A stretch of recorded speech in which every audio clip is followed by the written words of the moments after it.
I would like to introduce you into two topics. First, the generation of Cryo-EM samples of GPCR G-protein complexes synthesized by cell-free expression. And second, do full screen, please. Yeah. And second, the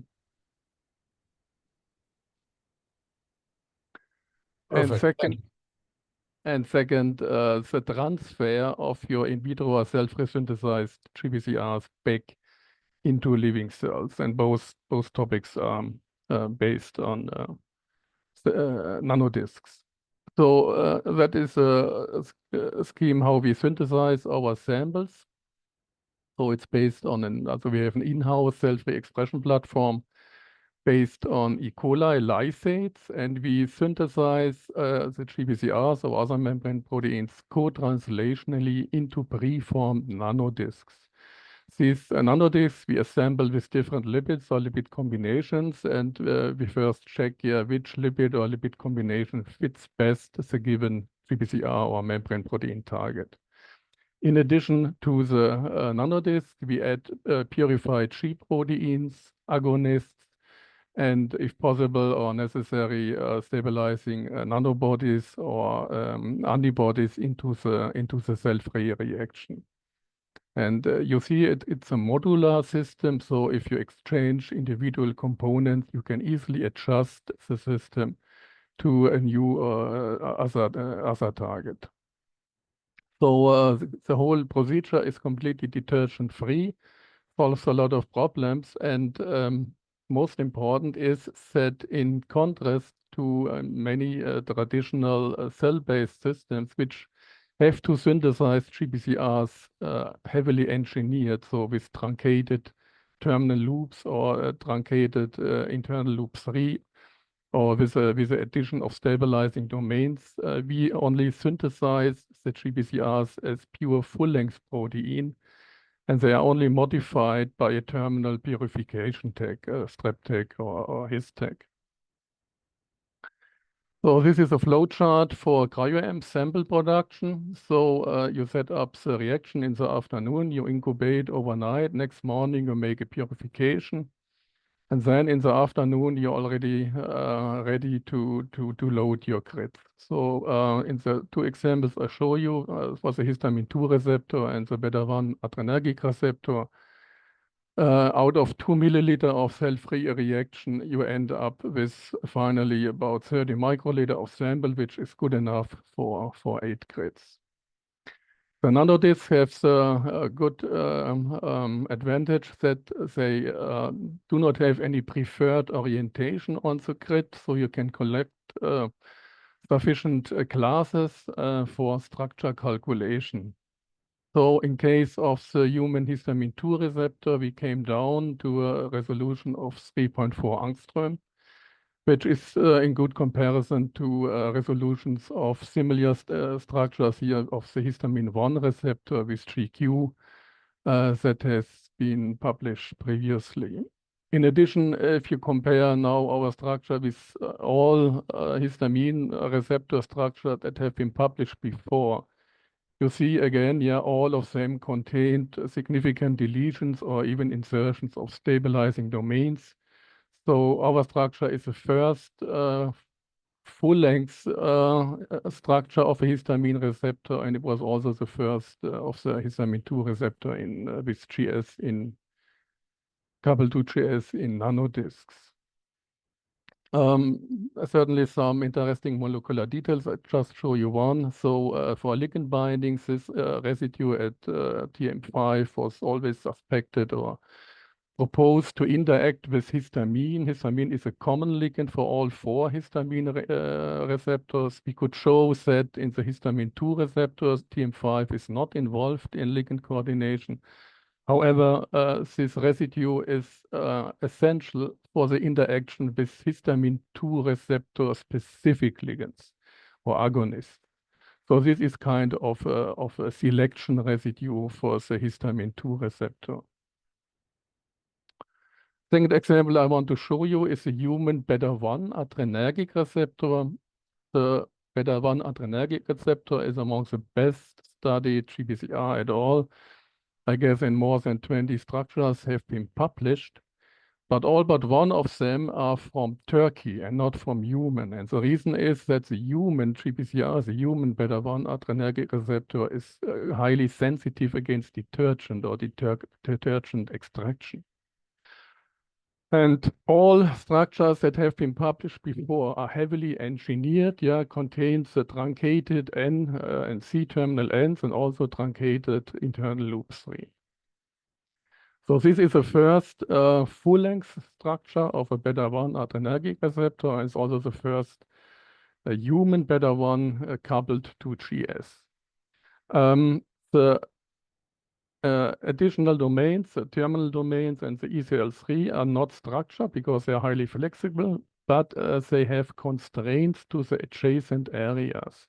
You see this already here in TM5, which is significantly longer if compared to the truncated version. And we have a closer look at the interface here of the GPCR with G alpha and G beta. We also see significant differences. So here is a full-length interface, and the white lines are potential polar contacts up to 3 angstrom.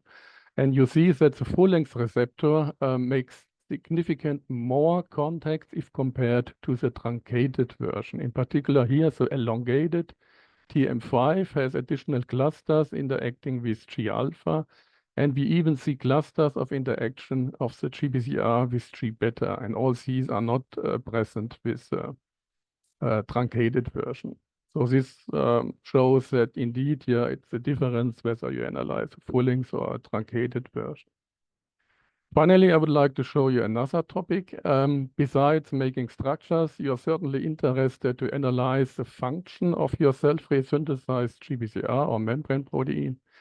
And this is a very new technique to bring this in vitro synthesized membrane protein back into the context of living cells.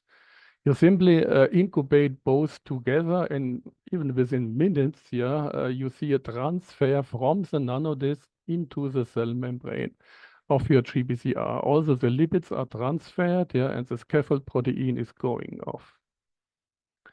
The transfer is continuing, so you can modulate the amount of transferred protein just by incubation time.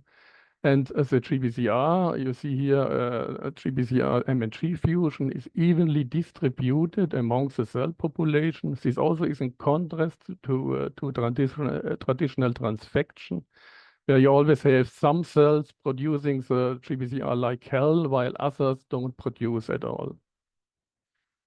One thing I also want to show you is that by this technique, you can also address unmodified primary cells. So here on the right, you see a freshly isolated hard muscle cell, and those cells are not accessible by transfection because you simply cannot cultivate them.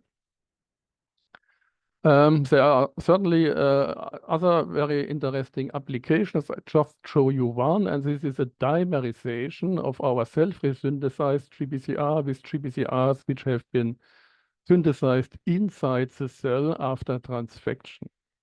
So what we did is, we transfected templates for GPCRs labeled with a flag tag, and we made our cell-free synthesized GPCRs in nanodiscs, and they are labeled via strap tag. And so first we transfected cells with a histamine, with a flag tag labeled histamine 1 receptor, histamine 2 receptor. And then we transferred cell-free synthesized histamine 1 and histamine 2 receptors in these transfected cells. After incubation, the cells are lysed, purified by the strap tag that you see here. And then potentially interacting GPCRs are identified by immunoblotting via the flag tag. And this you see here. So you see a pull down of the cellular synthesized flag tag histamine 1 receptor by the cell-free synthesized transferred histamine 1 receptor. So here you see the homodimerization. And here you see the pull down of the transfected histamine 1 receptor with a transferred cell-free synthesized histamine 2 receptor. So here you see the heterodimerization. As control, we transferred a free fatty acid receptor, which certainly does not interact with the transferred histamine receptors at all. And this is a vice versa experiment. So this is a very nice technique also to identify cellular interaction partners. Okay, with that, I'm at the end, and I thank my collaboration partners and funding, which have been involved in that project. And I thank you for attention. Well, thanks, Frank, for this beautiful talk. We have some questions in the chat. The first one is from Michael, who is asking, how feasible is it to generate modified form like palmitoylation in your CF methods? Yeah, we have an E. coli system. So in the cell-free system, if you do not add the modifying enzymes, you will get the plain GPCR. And this is also a very interesting application of this nanotransfer. So because the transfected GPCRs are certainly modified, and our cell-free transfer GPCR is not modified, so you can check what role those modifications may play. Yeah. Thank you. We have another question from Joanna. Does the cell-free expression system have only E. coli lysate components, or have you tried supplementing with lipids enriched in mammalian systems as well? We pre-fill or we pre-assemble the nanodisc with all kind of different lipids, and those are certainly also mammalian lipids. So most promising are negatively charged lipids. So the two structures I have showed you are made with nanodiscs filled with phosphoglycerols. Certainly you can add lipids like cholesterol, which are or PIP, which are known to be important for the function or maybe also the dimerization of GPCRs into those nanodiscs. So it's completely free and up to you with which lipid or lipid combination you pre-assemble the nanodisc, and then you add it into the E. coli lysate. We have a last question from Oliver. How large is the fraction of correctly folded receptor in the nanodiscs? Yeah, that's a very good question and very important at all. This depends on the GPCR. So we have GPCRs which are folded up to 80–90%, and others like the histamine 2 receptors I showed you the structure of. And this one was folded approximately 30 to 40%. But you can nicely screen this by size exclusion chromatography, because those which are not folded are usually also not completely inserted into the nanodiscs. This co-translational insertion is a pure artificial insertion mechanism. It's completely independent of translocons, SEC, or whatever. So it's a pure physical interaction of the nascent polypeptide chain of the GPCR or any other membrane protein with the membrane of the nanodisc. And it also only works with nanodiscs or nanoparticles. It would not work with liposomes, because here the physical barrier for the translocon independent insertion is far too high. So this is basically a key point of this technique. Okay, thank you, Frank.